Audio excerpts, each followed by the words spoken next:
The Fountain, directed by Darren Aronofsky, portrays Tom as a narcissist who is constantly trying to find a cure for shrinking brain tumours for his dying wife Izzy. It looks like he's doing all this research for her, but in fact he's being self-centered, only thinking about himself and how it benefits him. He wants to keep Izzy alive so he does not have to live without her and so he can feel superior over her. He also displays extreme selfishness. He ignores the wants and needs of his dying wife. Through the use of camera techniques, dialogue, and mise-en-scene, Aronofsky is able to achieve this look. I have too much work. It's the first snow. We always... They're waiting on me. Come on, Tommy. Please, Izzy. In this scene we see President Tom being self-centered. Although it may look like he's doing research in order to find a cure, he is making the situation about himself. By isolating himself from society and Izzy, he is only thinking of what he can get out of it. By finding a cure, he is keeping Izzy alive for him, so he does not have to live without her, so he does not have to share her with the rest of the world. He is being self-absorbed and thinking of his own needs, not the needs of his dying wife. "What are you doing here?" President Tom asks Izzy. The tone of his voice is somewhat annoyed and confused as to why Izzy would be interrupting him. Again, he only thinks of his own feelings. "Take a walk with me." President Tom instantly declines her offer and uses the research as an excuse not to be with her. "I have too much work." The tone of his voice is not impressed. He's implying that Izzy is a nuisance and should just let him do his work. The close-up on his face shows President Tom's distress. He's puzzled as to why Izzy wants to take a walk, when she should know he's trying to find a cure for her. He makes the situation all about him, and we can see this through all his eye statements. As the scene progresses, President Tom lashes out at Izzy, because he's getting frustrated at the fact that she does not seem to appreciate the work he is doing. "Please, Izzy."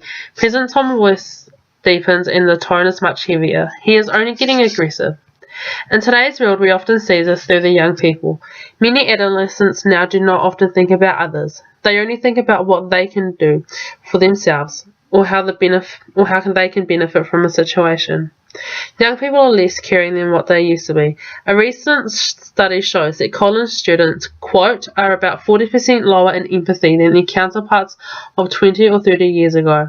Psychologist Jean Twenge has labelled the current generation of young people the I generation or Generation Me, unquote. Wait, sponge.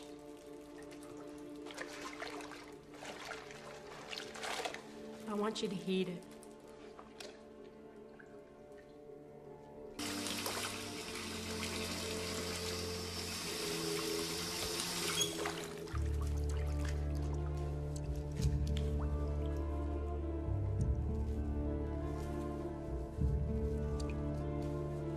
Liquor. I'm afraid. Jeez. Another characteristic trait of narcissism is superiority. President Tom enjoys the fact that Izzy is inferior towards him, so he can be there to pick her up. When Izzy feels down or disappointed, President Tom is immediately there to comfort her because he is in his own element where he feels like he is in control of the situation. In this scene, Izzy pleads to President Tom to heat the sponge up. "Wait, the sponge. I want you to heat it up." The tone of her voice is weak, indicating that she is in need of President Tom, and of course he does it because Izzy has proven to him that she is fragile and cannot do things on her own. The medium shot of President Tom's face shows that he feels sorry for her. To the audience it looks like he's being caring, but underneath it he's looking down on Izzy because he thinks she's incompetent. As the scene progresses, there's a slight low angle of President Tom's discerning face, showing us that in the situation he is in control. As soon as she says, "I'm afraid," President Tom is now in complete control of the situation. Izzy has let her walls down so he can enter and power over her. In today's world, we often see this in the political world, where a mayor or senator holds the power and feeds off the weak people who sit beneath them. They are power-hungry politicians who will never get enough. Another characteristic of narcissism is being completely selfish. Because he is dressed like a monk with a shaved head, black robes, we instantly think that future Tom is a good man worthy of our trust and anyone's trust, but in reality he is not. He is eating the bark so he can stay alive. His actions display complete selflessness, because the only person benefiting from the situation is him. Future Tom is only concerned with his own pleasure or benefit. He is blind to reality and has wrapped himself up in his own little world. Whispering words like, "You're strong enough, it's okay, we'll make it," indicates to us that he is only comforting the tree so it can live. The way that he and the tree are isolated together in space also shows extreme selfishness. He is not sharing the tree, he disregards the tree.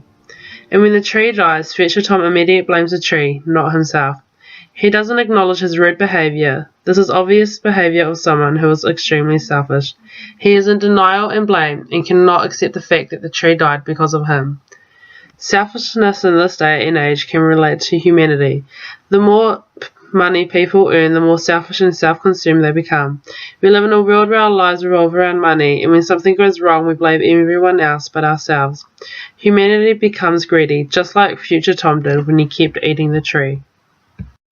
Because of his narcissistic ways, President Tom's wife eventually dies, because he has been ignoring her for so long with his superiority, self-centered and aggressive behaviour.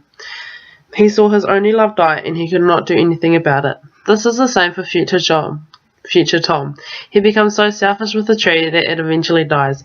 Aronofsky is trying to teach us the lesson that if you become too self-consumed, the people or the things that mean the most to you start to fade away from your life. The Spanish Inquisition was procedurally run by the Grand Inquisitor, who established local tribunals of the Inquisition. This has been proven to be the darkest period of time for the Catholic Church.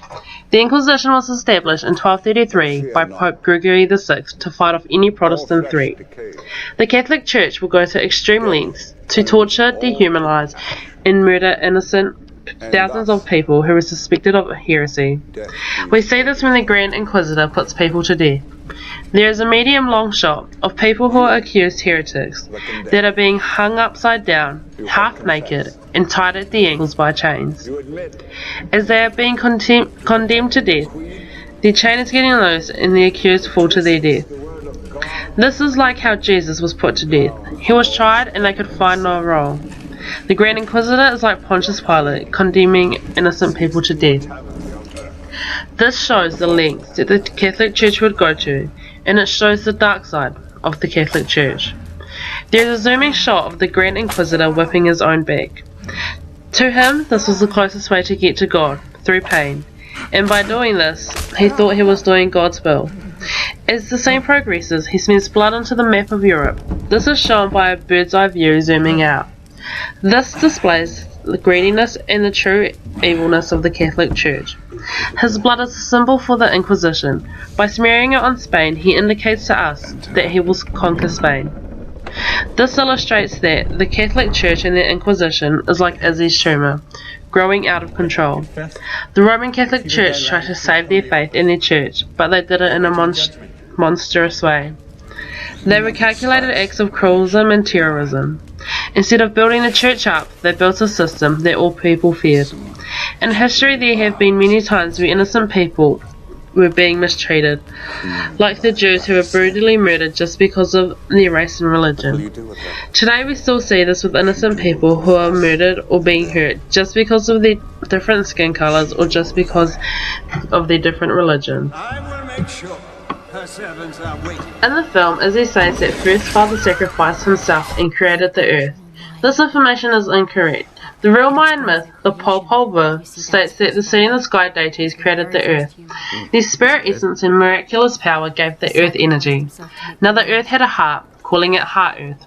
The deities planted a small ceiba tree to separate the sky from the earth, which reached to the skies and went down through all the levels of the underworld to make space for all life. First plants were created, then animals were. But the deities wanted people to worship them, so they made two attempts of making humans from mud and wood. Neither did satisfy, as they were soulless and could not worship properly. Hero twins Hunahpu and Xbalanque defeated the Death Lords of the underworld in a ball game. This resulted in their father, Hunahpu, first father, coming back to life as the maize god. The hero twins climbed to the top of the earth, creating the sun and the moon, and the deities created humans from ground maize and blood, and these people of the maize were formed and were given the name Maya. The creation story that Izzy tells is that First Father is the very first human being, and that the tree of life bursted out of his stomach, and that his body became the tree and the root, spreading and forming the earth. His soul became the branches rising up, forming the sky. All that remained was his head, and his children hung in the sky, creating Xibalba. This version is not right, as it twists the real truth of the Mayan creation myth. The deities are the ones that created the earth, not First Father. First Father was not the first human. He was just the god of the maize that helped create the first humans. And Xibalba has always been in the underworld. Xibalba translates to a place of fear. It is cultivated by the dead spirits who worship death. Xibalba is full of mortal suffering, including disease, pain, starvation, fear, loss, and death itself.